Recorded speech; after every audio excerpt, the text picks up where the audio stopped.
नमस्कार, स्वागत है आपका। आप देख रहे हैं अपना बिहार। मैं हूं आपके साथ सुमित झा। गणतंत्र दिवस से पहले पद्म पुरस्कारों का ऐलान कर दिया गया है। बिहार से 5 लोगों को पुरस्कार से सम्मानित किया जाएगा, जिनमें शामिल हैं रामविलास पासवान। मरणोपरांत उन्हें पद्म भूषण अवार्ड से नवाजा जाएगा। पूर्व केंद्रीय मंत्री रामविलास पासवान को पद्म भूषण सम्मान दिया गया। 8 अक्टूबर 2020 को रामविलास पासवान का निधन हुआ था। एलजेपी के संस्थापक थे रामविलास पासवान। मोदी सरकार में केंद्रीय मंत्री थे रामविलास पासवान। तो मरणोपरांत पद्म भूषण। वहीं मृदुला सिन्हा को मरणोपरांत पद्मश्री अवार्ड से नवाजा जाएगा। गोवा की पहली महिला राज्यपाल थी मृदुला सिन्हा। राजनीति के अलावा साहित्य की दुनिया में बड़ी उपलब्धि उनकी मानी जाती है। मृदुला सिन्हा ने 40 से ज्यादा किताबें लिखी हैं।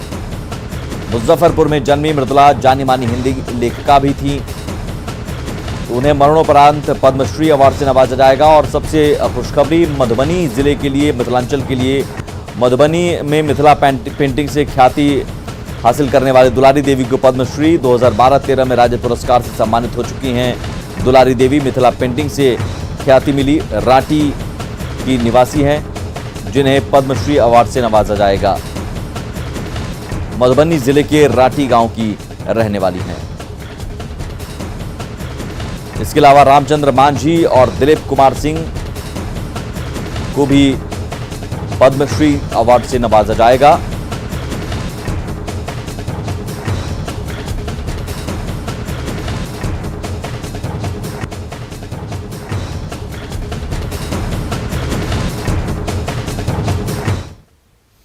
पद्म पुरस्कारों के ऐलान पर सुशील मोदी ने ट्वीट कर बधाई दी है। सुशील मोदी ने ट्वीट कर कहा कि अंबेडकर के बाद दलित समाज से आने वाले सबसे बड़े नेता स्वर्गीय रामविलास पासवान को पद्म भूषण से सम्मानित कर नरेंद्र मोदी ने संपूर्ण दलित समाज को सम्मानित किया है। ये नरेंद्र मोदी हैं जो समाज के दबे कुचले उपेक्षित दलित पिछड़े वर्ग के वैसे लोग जो सुदूर ग्रामीण क्षेत्रों में काम करते रहे, उन्हें पद्मश्री से विभूषित करते हैं। दुलारी देवी, रामचंद्र मांझी, डॉक्टर दिलीप सिंह ऐसे ही नाम हैं।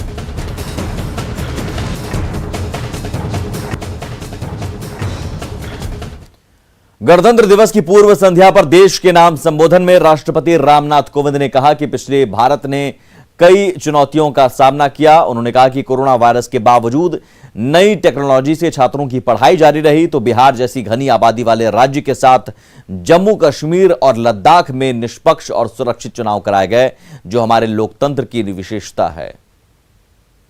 इस गंभीर आपदा के बावजूद हमने अनेक क्षेत्रों में अपनी गतिविधियों को सफलतापूर्वक आगे बढ़ाया है।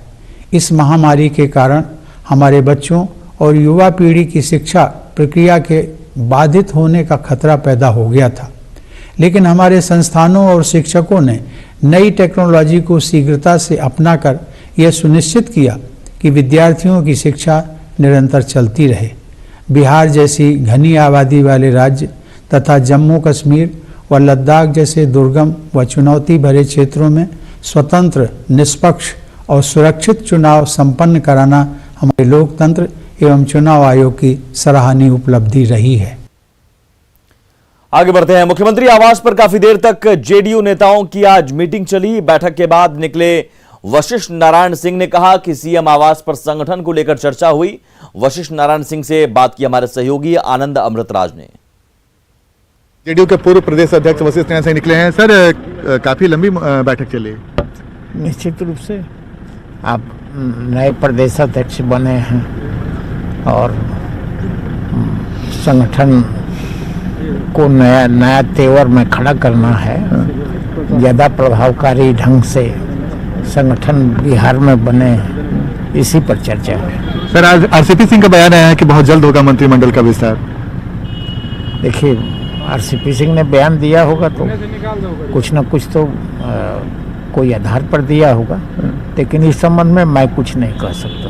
और कैसी बैठक रही सर, और क्या कुछ चर्चा हुई? बहुत अच्छी चर्चा हुई। तो देखिए, जेडीयू के पूर्व प्रदेश अध्यक्ष और वरिष्ठ नेता वशिष्ठ नारायण सिंह इस वक्त मुख्यमंत्री आवास से मुलाकात करने के बाद बाहर निकले हैं। उन्होंने संगठन के बारे में बताया, मंत्रिमंडल विस्तार के बारे में खुलकर नहीं बोला, लेकिन मंत्रिमंडल विस्तार को लेकर चर्चा का वजह बेहद गर्व है। कैमरामैन सुबोध के साथ आनंद अमृतराज, न्यूज 18 नेटवर्क, पटना। और वहीं दूसरी तरफ पटना में बीजेपी की भी बैठक हुई। प्रदेश अध्यक्ष संजय जायसवाल ने कहा कि बैठक में मंत्रिमंडल विस्तार पर कोई चर्चा नहीं हुई। उन्होंने कहा कि समय आने पर मंत्रिमंडल का विस्तार होगा। पार्टी को आगे कैसे बढ़े इसके लिए सभी चर्चाएं चल रही थी और उसी का हम लोग चर्चा कर रहे थे। जब समय आएगा आप सबों को मालूम हो जाएगा। आज मंत्रिमंडल विस्तार पर कुछ बातचीत हुई, कुछ फाइनल हुआ? ऐसी कोई बात नहीं यहाँ पर हुई है। हम लोग अपना आगे संगठन की बात कर रहे थे। एलजेपी के इकलौते विधायक राजकुमार सिंह को नीतीश पसंद हैं। राजकुमार सिंह ने साफ कहा कि वे उस एनडीए का हिस्सा हैं जिसके नेता नीतीश कुमार हैं। एलजेपी विधायक ने यह भी कहा कि चिराग पासवान जो कहते हैं वो पार्टी की राय है, लेकिन मेरी अलग राय है। लोजपा विधायक राजकुमार सिंह हैं। अभी इन्होंने जदयू नेता अशोक चौधरी से मुलाकात भी की है। आप लोगों ने एक साथ एक कार्यक्रम में शिरकत भी किया। माना जाए कि अब आप नीतीश कुमार के साथ हैं? नहीं, हम लोग एनडीए के साथ में हैं। आप इसका कोई पॉलिटिकल मीनिंग ना लें आज की इस मुलाकात का, क्योंकि ये हमारे मित्र हैं पुराने। और मैं अपने क्षेत्र की बहुत सारी बातों की, शिक्षा के क्षेत्र से लेकर, मैं इनसे, चूँकि पटना आया हुआ था तो मैंने कहा कुछ चर्चा करूं इनसे, तो इसलिए मैं आया था। और संजोग से ये कार्यक्रम यहाँ पे हो गया और आप लोग मिल गए, तो आपने तो हर चीज़ का पॉलिटिकल मीनिंग निकालना है। ऐसी कोई पॉलिटिकल बात नहीं। हम लोग वैसे भी एनडीए के साथ में हैं। कौन से आप एनडीए में करें, लेकिन कौन से एनडीए में? एक एनडीए की बात चिराग पासवान करते हैं, वो अलग भी चुनाव उन्होंने लड़ा तभी कहते हैं कोई एनडीए में, और एक एनडीए नीतीश। मैं अभी कोई चिराग पासवान की पार्टी लोजपा की बात नहीं कर रहा हूं। मैं अभी अपने मित्र से मिलने के लिए आया और इसको मित्रवत ही रहने दें तो ज्यादा बेहतर। बिहार में एनडीए के नेता कौन है? बिहार में एनडीए के नेता नीतीश कुमार जी हैं, जाहिर सी बात है। मुख्यमंत्री वो हैं, एनडीए के नेता वही। लेकिन आपके नेता तो उन्हें जेल भेजने की बात करते हैं। देखिए, मैं अपने नेता की बात आप उनसे पूछें, मेरे मुंह से आप उनकी बात नहीं कहलवा सकते हैं। मेरा एक अपना इंडिपेंडेंट व्यक्तित्व है। हर चीज़ में मैं अपना एक रुख रखता हूं। मेरी अपनी सोच है। पार्टी की सोच अलग हो सकती है, व्यक्तिगत सोच भी होती है। मैं अपने नीतीश कुमार को लेकर के आपकी व्यक्तिगत सोच क्या है? जिस नीतीश कुमार को लेकर मेरी व्यक्तिगत सोच है ये है कि वो एक बहुत ही अच्छे प्रशासनिक मतलब मुख्यमंत्री रहे हैं। सच में सुशासन बाबू रहे हैं वो। शुरू से मेरी यही सोच रही है। मैं कोई पॉलिटिकल व्यक्ति नहीं था, मैं अचानक राजनीति में आया हूं, लेकिन उनके प्रति मेरी सोच हमेशा से अच्छी रही है और आज भी है। आप नहीं चाहते हैं कि वे जेल जाएं? आपके नेता तो चाहते हैं कि वे जेल जाएं। फिर आप नेता की बात कर रहे हैं। मैं जब अपनी बात कह चुका कि मेरी निगाह में वो एक अच्छे सुयोग्य व्यक्ति हैं, बहुत ही ईमानदार व्यक्ति रहे हैं, उन पे किसी प्रकार का कोई आरोप मेरी निगाह में नहीं है। आगे बढ़ते हैं। जेडीयू पश्चिम बंगाल चुनाव में उम्मीदवार उतारेगा। पार्टी के पश्चिम बंगाल प्रभारी गुलाम रसूल बलियावी ने कहा कि पार्टी नेतृत्व ने प्रदेश इकाई की मांग मान ली है और विधानसभा चुनाव में पार्टी के उम्मीदवार उतरेंगे। चुनाव से संबंधित विधानसभा के एक दिशा निर्देश भी जारी किया जाए और उस दिशा निर्देश को आपसी राय से तय करके सभी साथियों को बता दिया गया। अपने पिता की रिहाई के लिए लालू के बड़े बेटे तेज प्रताप यादव ने अभियान शुरू किया है। इसे लेकर उन्होंने राष्ट्रपति रामनाथ कोविंद को भी एक पत्र लिखा है, लेकिन राष्ट्रपति को लिखी चिट्ठी में तेज प्रताप यादव अपने पिता लालू प्रसाद यादव का नाम भी सही तरीके से नहीं लिख पाए। और इतना ही नहीं, पत्र में कई अशुद्धियां भी हैं।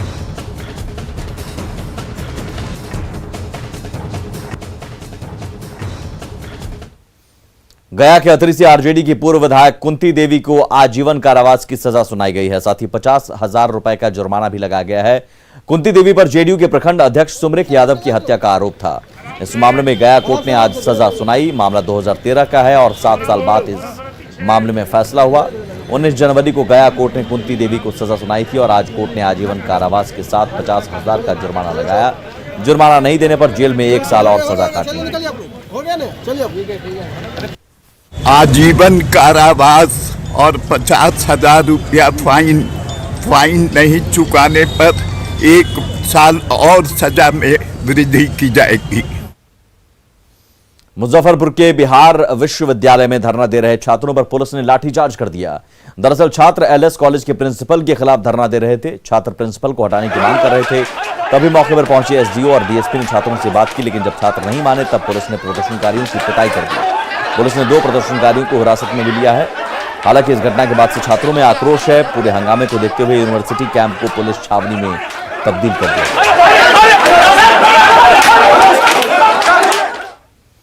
खबर खगड़िया से, यहां के बेलदौर में आरोपी को गिरफ्तार करने गए पुलिस के साथ हाथापाई की गई, साथ ही राइफल छीनने की कोशिश भी की गई। पुलिस हत्या के आरोपी पिंटू को गिरफ्तार करने गई थी, लेकिन उसकी पत्नी ने पुलिस पर अपने पति को फंसाने का आरोप लगाया और पुलिस के साथ हाथापाई की। साथ ही स्थानीय लोगों के साथ सड़क जाम भी कर दिया। बाद में पुलिस आरोपी पिंटू को अपने साथ ले गई।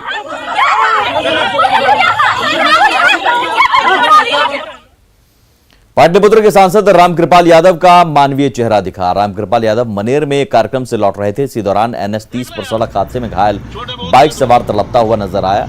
सांसद घायल युवक को अपनी गाड़ी से बिहटा के अस्पताल ले गए और उनका इलाज कराया। घायल युवक का नाम सुमन कुमार है, जो बिहटा का रहने वाला है। आराम से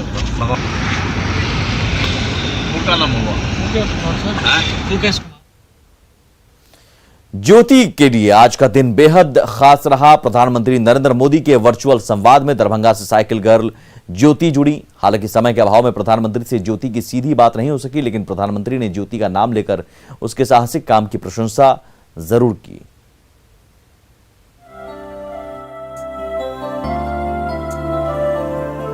साइकिल गर्ल से अपनी पहचान बना चुकी ज्योति एक बार फिर सुर्खियों में है। दरभंगा की ज्योति को उसके साहसिक और वीरता के लिए राष्ट्रीय बाल पुरस्कार मिलने की घोषणा हुई। देश के प्रधानमंत्री नरेंद्र मोदी वर्चुअल संवाद के जरिए देश भर के अलग अलग प्रांतों के बच्चों से वर्चुअल संवाद कर सभी बच्चों का हौसला बढ़ाया। दरभंगा से ज्योति भी प्रधानमंत्री के साथ वर्चुअल संवाद में जुड़े, लेकिन समय के अभाव में प्रधानमंत्री से ज्योति की सीधी बात नहीं हो सकी। लेकिन प्रधानमंत्री ने ज्योति का नाम लेकर तारीफ की। प्रधानमंत्री से जुड़कर ज्योति खुश थी, लेकिन प्रधानमंत्री से बात नहीं करने का मलाल भी। डीएम ऑफिस में आए थे प्रधानमंत्री सर से बात करने के लिए और गए ऑफिस में, वहाँ बातचीत किए, मतलब मेरा नाम लिया, मतलब बात नहीं किया सर। प्रधानमंत्री सर हमसे बात नहीं किया, इसी के बात के लिए हमको कहती है। तो हमको घोषणा किया गया है कि मतलब 1 लाख का चेक और सर्टिफिकेट ये सब मिला गया है, और मतलब ये बात नहीं किया हमसे। तो खुशी है? हाँ खुशी है, इतना बहुत मेरे लिए खुशी, कभी सोचे नहीं थे, लेकिन अब तो खुशी है बहुत। प्रधानमंत्री से सीधे बात करने की तमन्ना दिल में लिए ज्योति और उसके माता पिता अपने गांव सिरहल्ली से दरभंगा समाहरणालय पहुंच गई थी, जहां दरभंगा के डीएम त्यागराजन के साथ खुद ज्योति और उनके माता पिता समय से प्रधानमंत्री के साथ वर्चुअल संवाद में शरीक हुए। लेकिन कुछ बच्चों से प्रधानमंत्री के बात के बाद समय के अभाव में ज्योति से सीधी बात नहीं हुई। लेकिन संवाद से पहले एक वीडियो दिखाया गया, जिसमें ज्योति की पूरी कहानी दिखाई गई कि कैसे कोरोना काल में ज्योति अपने बीमार पिता को साइकिल पर बिठाकर गुरुग्राम से दरभंगा तक तकरीबन 1200 किलोमीटर की दूरी तय कर अपने गांव पहुंची थी।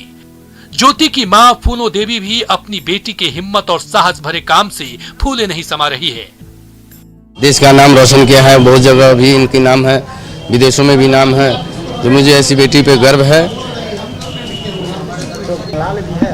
सर मलार तो नहीं है बहुत, उससे तो थोड़ा सा ये होता है, सर बात हो जाता तो थोड़ी सी और खुशी होती, लेकिन फिर भी जितना है जो मैं अपने सपनों में नहीं सोच रखे थे, अगर ये भी मिल गया तो हमारे लिए बहुत खुशी की बात है, जो हम कम से कम इतना तो दर्शन हो गया। बहुत अच्छा लगा हम लोग को, प्रधानमंत्री से यहाँ आकर बात हुआ और हम लोग को बहुत खुश है। सपने में नहीं सोचे थे कि हमारे बेटी के साथ ऐसा होगा, लेकिन आज सोच लिए कि हाँ प्रधानमंत्री से बात होगा। वहीं दरभंगा डीएम ने कहा कि ज्योति को आगे की जरूरत के हिसाब से सभी तरह की सहायता की जाएगी। प्रधानमंत्री राष्ट्रीय बाल पुरस्कार से सम्मानित मिस ज्योति कुमारी को आज सीधे संवाद के माध्यम से माननीय प्रधानमंत्री जी देश के विभिन्न कोने के 32 बच्चों के साथ हमारे दरभंगा जिला के ज्योति कुमारी को भी आज सम्मानित किया गया। इनके लिए 1 लाख राशि के पुरस्कार, उसके साथ 1 प्लाक और 1 सर्टिफिकेट भी प्रदान किया जाएगा। जब दुनिया कोरोना के डर से सहमी हुई थी, तब ये बेटी वो कर दिखाई जिसका दुनिया लोहा मान रही है और कह रही है साहसिक कार्य हिंदुस्तान की बेटी ही कर सकती है। दरभंगा से न्यूज 18 के लिए विपिन कुमार दास की रिपोर्ट। 2 दिन पहले देश समेत पूरी दुनिया ने नेताजी सुभाष चंद्र बोस को नमन किया। राष्ट्रपति भवन में भी नेताजी की तस्वीर का अनावरण हुआ, लेकिन सोशल मीडिया पर कुछ लोग दावा कर रहे हैं कि फोटो नेताजी की नहीं बल्कि एक अभिनेता की है। इस दावे में कितनी सच्चाई है, इसे जानने के लिए आपको यह रिपोर्ट जरूर देखनी चाहिए। 23 जनवरी को पूरा देश नेताजी को नमन कर रहा था। राष्ट्रपति रामनाथ कोविंद ने नेताजी की 125वीं जयंती के मौके पर राष्ट्रपति भवन में इस फोटो का अनावरण किया था, लेकिन कुछ लोग इस फोटो पर बेवजह सियासत खड़ी कर रहे हैं। दावा यह किया जा रहा था कि यह फोटो नेताजी सुभाष चंद्र बोस की नहीं बल्कि अभिनेता प्रसेनजीत चटर्जी की है। लेकिन ये दो तस्वीर दूध का दूध और पानी का पानी करती है। दोनों तस्वीरों को देखने से साफ है, जिस तस्वीर का अनावरण किया गया वो नेताजी की ही तस्वीर है, न कि अभिनेता की। न्यूज 18 ने इस विवाद के बाद सीधा परेश मैती से संपर्क किया। परेश मैती ही वो चित्रकार हैं जिन्होंने नेताजी की तस्वीर उकेरी है। मैंने ये पेंटिंग बनाया है, ये नेताजी सुभाष चंद्र बोस का फोटोग्राफ से ये पेंटिंग बनाया, ये मेरा इम्प्रेशन है। इस पेंटिंग का साथ दूसरा किसी का कोई रिजेम्बलेंस है नहीं। देश के धरोहर के नाम पर, उनकी फोटो के नाम पर कुछ लोग सियासी कैनवास पर अपना चेहरा उकेरना चाहते हैं, जो देश के महानायकों का अपमान नहीं तो क्या है। Bureau report, news 18 network. आगे बढ़ते हैं। वो महाराष्ट्र के औरंगाबाद में एक सफाई कर्मचारी था और उन्होंने कड़ी मेहनत की, लेकिन हमेशा पैसे के लिए संघर्ष किया। फिर वो वर्ल्ड टॉयलेट कॉलेज गए और उन्हें अपनी जिंदगी बदलने की प्रेरणा मिली। मेरा नाम विजय टाक है। मैं वहाँ पर पहली बार गया तो मुझे ऐसा लगा देख के, अरे वर्ल्ड टॉयलेट कॉलेज बोले तो कॉलेज ऐसा पहली बार सुनने में अजोबगरीब लगा। टॉयलेट कॉलेज ये ऐसा लगने, तो ऐसा भी होता है क्या टॉयलेट कॉलेज है? तो वहाँ पे जाने के बाद देखा तो सब अच्छा लगा और एक मन में वो हुआ कि नहीं, यहाँ मुझे ट्रेनिंग लेनी चाहिए। कोई काम करना है तो वहाँ पे जाके हम डायरेक्ट काम करते थे, तो सेफ्टी किट यूज़ नहीं करते थे। वहाँ जाने के बाद पता चला कि हमें हैंड ग्लोव्स पहनने चाहिए। समझो सीवर में उतरना है तो एक जैकेट था, वो सेफ्टी किट का जैकेट वो दिया गया, गम बूट दिए गए। फिर वो पहनने के बाद सीवर में उतरा तो कुछ भी वो नहीं हुआ मैं, तो उससे और अपनी गंदगी से और अपना संपर्क नहीं हुआ। तो इसे वो उतारने के बाद सिर्फ उसे वॉश कर लिया और उस पर सैनिटाइज़र कर लिया तो एकदम क्लीन। मुझे भी कुछ उससे वो नहीं हुआ, नहीं तो ऐसा लगता था जब खाना खाने बैठते तो याद आती थी तो खाना खाने को मन नहीं करता था। What we actually did in the World Toilet College was brought them in, and over a 5-day period we were able to train them on several things. Train them on hygiene, train them on how to make sure that sanitation is done the right way, make them understand what their rights are basically as Indian citizens. So at the end of this, we were able to kind of place them with some really benevolent companies in housekeeping jobs, in cleaning jobs, in hospitals, in hotels and so on and so forth. And I'm really happy that till the end of 2019, very early 2020, before COVID started, we had trained and rehabilitated and placed in jobs 5,000 plus manual scavengers in Aurangabad, Bombay and Pune.